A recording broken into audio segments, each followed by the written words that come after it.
Greetings from Campeche, Yucatan. This is week 3 of 2023 with your energy stories. GE's renewable energy arm Vernova is developing a 17 to 18 megawatt offshore wind turbine model, citing positive market reception. Other companies have similar ambitions. China's CSSE Heishuang unveiled a rotor hub and a sale for an 18 megawatt offshore turbine recently. While modular nuclear company NuScale says it needs to roughly triple subscription levels by February of next year in order to proceed with its first 462 megawatt modular nuclear reactor in Idaho. CFO Chris Colbert remains optimistic that new off-takers will be found, but the door may be closing, and recent cost estimate increases from $58 to $89 per megawatt hour haven't helped.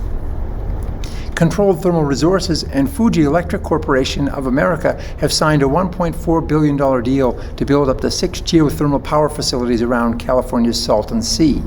Boiling brine will be exploited to produce 330 megawatts of steam power, but perhaps more importantly, help produce 150,000 metric tons of lithium from the brine, sufficient for an estimated 2.5 million electric vehicle batteries. Completion of stage 1 is estimated to happen in late 2024.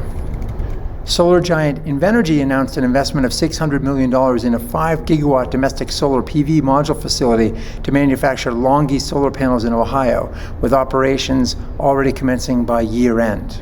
For perspective, the U.S. installed 20 gigawatts of solar last year. Volkswagen is offering a first look at its ID.2 concept EV based on its MEB platform. 2 key facts stand out. The front-wheel drive vehicle may have a range of up to 280 miles and a targeted base price of $27,000. We'll need prices like that to continue moving the EV adoption needle. Entergy Louisiana has filed with the Louisiana Public Service Commission to add 3 gigawatts of solar power to an earlier 225 megawatts already in its generation portfolio.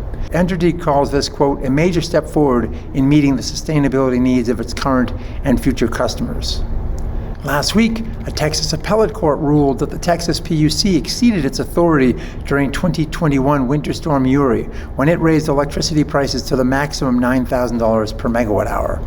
The $9,000 February 15 and 16 price was set by the Public Utilities Commission to encourage generation that was simply unavailable. The state's independent monitor later calculated that customers were overcharged by $16 billion. And while Texas senators later sought a solution to limit overall costs, the House did not agree, settling only on long-term loans as a remedy. The appellate court remanded the case for further consideration, and experts suggested it will go to the Texas Supreme Court, so don't hold your breath. For perspective, California took 2 decades to resettle its year 2000 energy mess. Well, Connecticut utilities Eversource, United Illuminating, and the state's Green Bank have launched the next 100 megawatt phase of customer-sited energy storage projects in its 580 megawatt program. The first 50 megawatt tranche of upfront performance-based incentives, initiated in early 2022, was quickly subscribed.